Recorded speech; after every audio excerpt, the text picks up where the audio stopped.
नमस्कार, NDTV India में आपका स्वागत है। मैं हूं उमाशंकर सिंह और मैं हूं कादम्बिनी शर्मा और हम आपके लिए लेकर आ रहे हैं G20 से जुड़ी खास खबरों को सीधे G20 वेन्यू से। और इसमें हम बात कर रहे हैं कि क्या मुद्दे रहे हैं G20 के, किन बातों पर सहमति बनी है, किन बातों की चुनौतियां अब भी सामने बरकरार है और जो द्विपक्षीय बातचीत है उसको लेकर क्या सूरत हाल है, किन देशों के साथ द्विपक्षीय बातचीत होनी है और किन मुद्दों पर बातचीत होनी है। बिल्कुल। तो सबसे पहले हम G20 के बारे में बात कर लेते हैं उमा कि क्या लक्ष्य क्या है इस बार G20 का।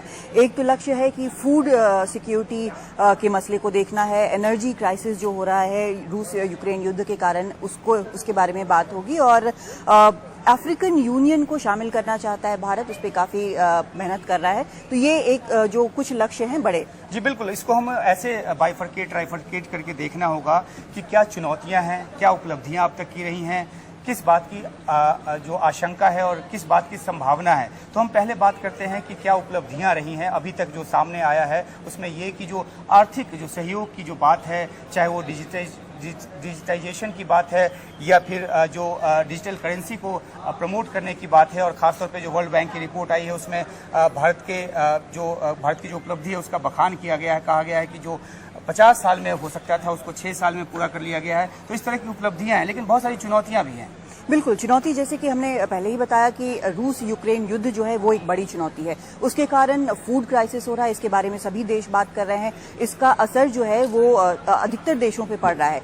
जो एनर्जी क्राइसिस है, जैसे तेल की कीमतें जो हैं वो लगातार कई जगहों पर बढ़ रही हैं। भारत में भी काफी बढ़ी हुई है, लेकिन तब भी कंट्रोल करके रखा गया है। तो ये मसले हैं। बिल्कुल, और ये जो यूक्रेन युद्ध आज नहीं शुरू हुआ, पिछले साल फरवरी में शुरू हुआ था। उसके बाद बाली शिखर बैठक जो है वो हुई G20 की, उसमें भी तकरीबन एक बात पे सहमति बन गई और एक पैराग्राफ जो है उस पे आम सहमति बनी और ज्वाइंट जो स्टेटमेंट है वो बाहर आया। लेकिन इस बार वो होता इसलिए नजर नहीं आ रहा क्योंकि अमेरिका और पश्चिमी देश एक तरफ, रूस और उसके सहयोगी देश खासतौर पे चीन जैसे देश जो हैं वो एक तरफ, दोनों ने अपने स्टैंड को बहुत ही हार्डेन कर लिया है, काफी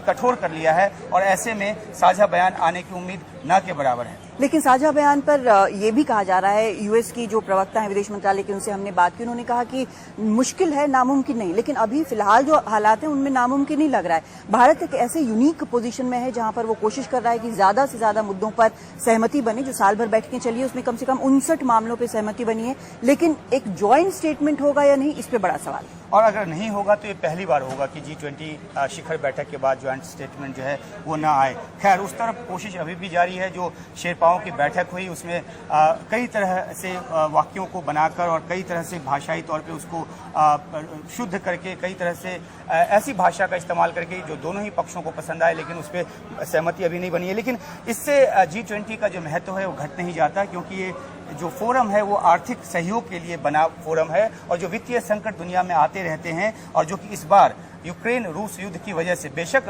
यूक्रेन और रूस युद्ध को इसमें शामिल करके इसके मुद्दे को भटकाने की बात ना करता हो, रूस कहता हो कि वो अलग मुद्दा है, लेकिन उसका खामियाजा भुगतना पड़ रहा है। चाहे जो आपने बात की है फूड जो सप्लाई चेन है उसमें जो दिक्कत आई है, अनाज की आपूर्ति में जो दिक्कत आई है, तो एक बड़ा मुद्दा बन गया है ना चाहते हुए भी। बिल्कुल बड़ा मुद्दा बन गया है। लेकिन आउटकम, मान लीजिए अगर ज्वाइंट स्टेटमेंट, एक मैं हाइपोथेटिकल सिचुएशन की बात कर रही हूँ, अगर नहीं होता है आउटकम ज्वाइंट स्टेटमेंट, तो भी एक आउटकम डॉक्यूमेंट जरूर होगा जिसमें जिन मुद्दों पर सहमति बनी है वो सारे वहां पर होंगे। यानी कि एक रोड मैप तब भी काफी कुछ साफ दिखेगा कि आगे दुनिया को क्या कदम उठानी चाहिए और किन चीजों पर सर्वसम्मति से वो आगे बढ़ सकते हैं। बिल्कुल। अब दूसरी बात करते हैं कि जो द्विपक्षीय बातचीत, क्योंकि बड़ा आयोजन है, महाआयोजन है, जो तकरीबन 25 से ज़्यादा देशों के जो राष्ट्राध्यक्ष हैं वो यहाँ पर पहुँच रहे हैं। इसके अलावा WHO, World Trade Organization, UN, इस तरह के संगठन के जो प्रमुख हैं वो यहाँ पर पहुँच रहे हैं। तो ऐसे में जो राष्ट्र प्रमुखों के बीच जो द्विपक्षीय बातचीत है, जैसे कि हमने जिक्र किया भारत और जो अमेरिका है उसके बीच के द्विपक्षीय बातचीत की, तो उसकी भी अपनी अहमियत है। बिल्कुल अहमियत है। और जो बाइडेन जो हैं वो चाहे वो ये ड्रोन के बारे में हो या GE के बारे में हो, इस तरह की कई चीजें हैं जिस पर लगातार वार्ता चल रही है, तो उस पर भी बात बिल्कुल। पिछले अभी जून में जो प्रधानमंत्री मोदी अमेरिका गए थे उसके फॉलोअप में जो कि वहां पे बातचीत हुई थी उससे आगे बात बढ़ाई जाएगी। ऐसी बात जो है वो जब जो बाइडेन ने उड़ान भरी तो जो अमेरिकी मीडिया को ब्रीफ किया गया उसमें कहा गया है, उसमें आपने सही कहा, जीई जेट इंजन की बात है। इसके अलावा जो क्रिटिकल जो टेक्नोलॉजीज है, इवॉल्विंग टेक्नोलॉजीज है, उसकी बात है, जिसमें कि आर्टिफिशियल इंटेलिजेंस जैसी बात आती है। उसके अलावा सिविल न्यूक्लियर एरिया भी है, उस पर भी बात आगे बढ़ने की लेकिन सिर्फ जो बाइडेन के साथ नहीं बल्कि और भी नेताओं के साथ कम से कम भारत की द्विपक्षीय वार्ता होगी। 15 देश ऐसे हैं जिनके साथ वार्ता होगी। आज तो मॉरिशस, बांग्लादेश और यूएसए के साथ हो रही है।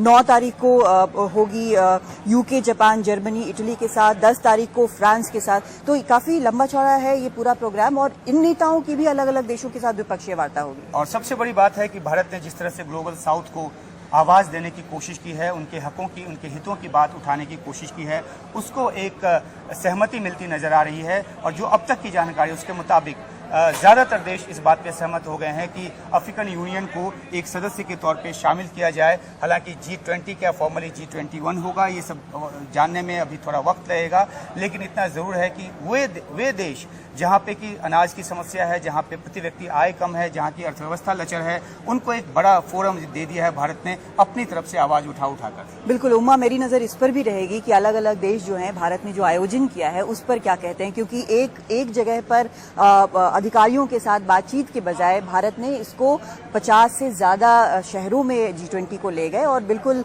लोगों का G20 बना इसको मैं इस रूप में बोलता हूं कि जो कहते हैं ना talk of the town, Bharat ने G20 को talk of the small town बना दिया और ऐसे ऐसे शहरों में लेकर गए और वहां पे जो इंफ्रास्ट्रक्चर का डेवलपमेंट हुआ वो अपने आप में काबिल तारीफ है। तो एक आयोजन जिससे अंदरूनी तौर पे हमें काफी कुछ मिला है, लेकिन वैश्विक तौर पे क्या कुछ हासिल होता है इसके लिए हमें 10 तारीख तक इंतजार करना पड़ेगा, जब डॉक्यूमेंट्स के तौर पे चाहे वो ज्वाइंट डिक्लेरेशन हो या वो आउटकम डॉक्यूमेंट हो या प्रेसिडेंशियल जो एक उनकी तरफ से एक बयान जारी हो, तो ये देखना है कि किस रूप में सामने आता है। बिल्कुल, दुनिया को क्या मिलता है, भारत को क्या मिलता है, हम सब को क्या मिलता है और किस तरह से ये अनफोल्ड होता है। तो आप नजर बनाए रखिए इसी स्पेस पर, लगातार हम आपको जानकारी देते रहेंगे। शुक्रिया।